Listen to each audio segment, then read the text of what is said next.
I just spent a few weeks multi-streaming, and what I learned is most services and tools absolutely suck. Setting them up is annoying, finicky, and painful, but by the end of this video, you won't have to worry. You're going to go from having no idea how to multi-stream to understanding the two main and best ways to start multi-streaming to any platform you want, as well as how to set them up yourself and why you'd pick one or the other.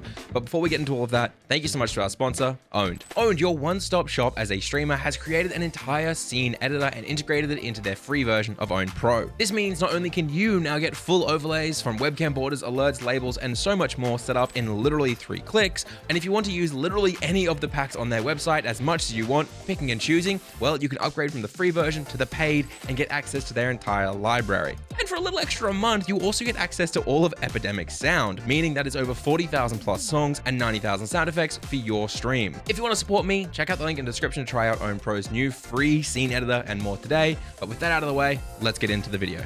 Before we get into the core setup, we need to understand the 2 different ways to multi-stream, relay versus direct, and why you'd want to choose one or the other. First, relay. This means you're streaming from OBS, for example, to a service like ReStream, for example, and then that service will stream to the platforms you link to it. The pro of this is that you're just encoding and streaming one stream and letting the service handle the rest. This means no added stress on your PC or internet. Another great pro is ReStream will combine your platform's chats for you and even give you a browser source to put it on screen for viewers. It looks like ass, but hey, it's better than nothing. Now, the cons though are pretty rough. For starters, services like ReStream tend to lock really important features behind paywalls. They tend to be horribly unstable, constantly crashing one or multiple platforms, and when that happens, they don't have any disconnect protection, which means sometimes they start up a whole new stream. That all sounds pretty bad, but worst of all, they lock your stream's quality to the lowest common platform. For example, Twitch's max bitrate you can use is between 6,000 to 8,000, but on YouTube, I could stream as high as 20,000, 30,000. I can do whatever I want, which I actually need to do because 1080p 60 FPS actually looks kind of garbage at 6,000, especially if there is a lot of motion, which a lot of you guys play very motion heavy games. 1080p simply requires a higher bitrate than Twitch can currently provide, which is a problem if you're multi-streaming a relay to Twitch and YouTube. It will lock that YouTube stream to Twitch's standard, making YouTube look far worse. And even worse, it will actually destroy the YouTube VOD quality, essentially eliminating one of the main benefits of multi-streaming to YouTube. Now, we get around this instead by doing the second type of multi-streaming, direct. Essentially, you'll use a plugin. In today's case, it's Aitium to create several streams that go out to different platforms. The major pro here is the ability to customize the settings for each platform. But also, this means you're adding more stress to your PC and internet as you're literally streaming to multiple places. Another con is that the plugin only works with OBS because Streamlabs locked plugin support behind paywalls to force streamers to pay their money and use their terrible services, like their shitty multi-streaming tool, or the fact you have to pay them a ridiculous subscription just to change their bot's name to a custom account name. Everyone else does that for free, Streamlabs. What the fuck? With that difference explained, let's quickly cover setting up a relay like ReStream, and then I'll cover Aitium as well. There are time codes in the description if you need to skip ahead, of course. First things first, you'll need a ReStream account, so head to restream.io and log in. You'll want to head to the homepage and click stream via RTMP. This means essentially you're streaming from OBS to ReStream rather than using their built-in studio.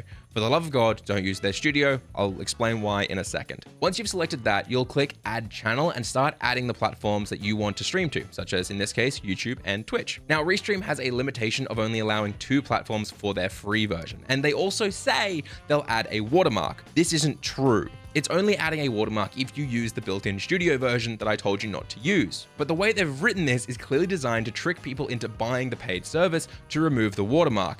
And that pisses me off, mostly because it tricked me. That tricked me, yeah, I got me. They made me pay 45 Australian dollars to test this tool. Once you've added the platforms and streams, sometimes ReStream will change your stream title and go live notification to their default one. I don't know why they do this, so make sure you double check and edit your settings, particularly if you're streaming to YouTube.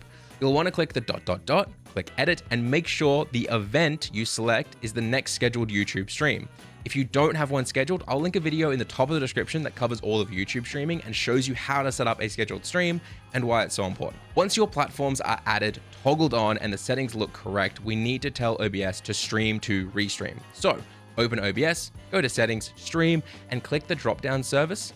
find ReStream IO and log in with the Connect Account button. Now, when you click Start Streaming, it will stream to ReStream, and ReStream will stream to the toggled on and connected accounts you'll see in this list. You can even click this button right here to see all of your chats merged together. Now, one thing I noticed was that if I tried to go live before the YouTube stream scheduled time, even by a minute or two, ReStream would absolutely panic and glitch out and not be able to go to it. So make sure you're going live at the right time. And again, make sure you're capping your stream settings inside OBS to Twitch's recommendations, as it's the lowest quality platform. So with that out of the way, let's talk about direct multi-streaming. As I said, today we're doing that with a plugin called Aitium, which adds this amazing dock to your OBS and just kind of makes multi-streaming insanely easy. No joke, when I decided to set this tool up, it was about 5-10 minutes before I was supposed to go live, and I installed it, had it all set up, and I went multi-streaming. Nobody knew a difference. Well, that's not true. Everyone knew I was using a new tool because I wasn't crashing every 3 seconds. Thanks, ReStream.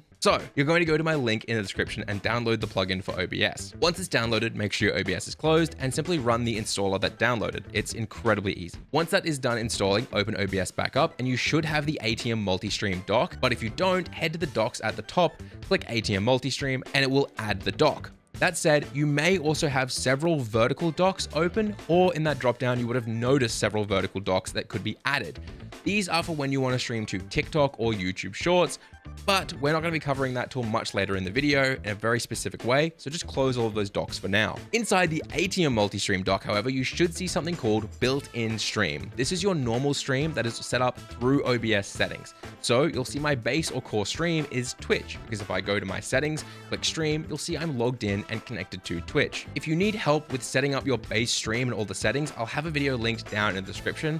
But I'll be honest, if you're trying to multi-stream and using a direct plugin, you really should be able to set up and understand all of these settings by yourself by now. With the first stream set up, it's time to add a second stream. We're going to be setting up YouTube today, but you can set up pretty much any platform you want. So on the Aitium dock, head to the cogwheel, which pops open the settings for the plugin, and then head to main canvas. This is your normal 16:9 or horizontal canvas. Click add output and select the platform you want to add. Like I said, I'll select YouTube, leave it as primary, but I do need my stream key. To find this, I can either click this link right here on screen, or I can go to my YouTube creator dashboard. I'll go to my live section by clicking create in the top right and then clicking go live, and I'll either select an upcoming stream that I've scheduled, or I'll schedule a new stream. If you don't know how to schedule a stream on YouTube or why that's important, again, I linked that video in the description down below. I'm not skipping over parts, it's just the content's already been covered. Once you have one scheduled, click it and make sure you copy your default stream key from this dropdown and paste this into the plugin where it says YouTube stream key. If you have multiple streams live or scheduled, this will offer a lot of other keys, but if you simply pick default, then when you click go live, you'll always go live to your current next scheduled stream, as far as I know. Once that is done, you can technically go live, except there are 2 major problems we need to solve first. Number 1 is that if you try to go live before your scheduled YouTube stream starts, again, YouTube won't let you appear, so make sure you're going live at the time you set. And the second problem, if you go to the main canvas area, you'll see the YouTube output, click advanced settings, and it will say main encoder. This means right now that YouTube stream is just copying the base stream, so in this case, it's the Twitch stream. Now, this is where it gets a little confusing, so Jimmy, please pay attention. If you leave this as main encoder, you get the benefits of only having to encode one stream. This means less stress on your PC, but you still have to send the data to multiple platforms. So you'll still be sending 6,000 bitrate to Twitch and 6,000 bitrate to YouTube. AKA, you need to be able to handle 12,000 bitrate uploading consistently and stability and stable in a stable way. This also means you're not getting the benefit of the plugin by being able to customize the settings for each platform. And it means you need to go live on the base stream before you can go live on the second stream, because again, the second stream is just copying the first. So if you click this drop down and select a different encoder, for example, I use NVENC, which is a special chip on my GPU, suddenly all the streaming settings can be changed. So again, YouTube has no real cap, so I can set this to 15,000 bitrate, change the rest of it as I see fit.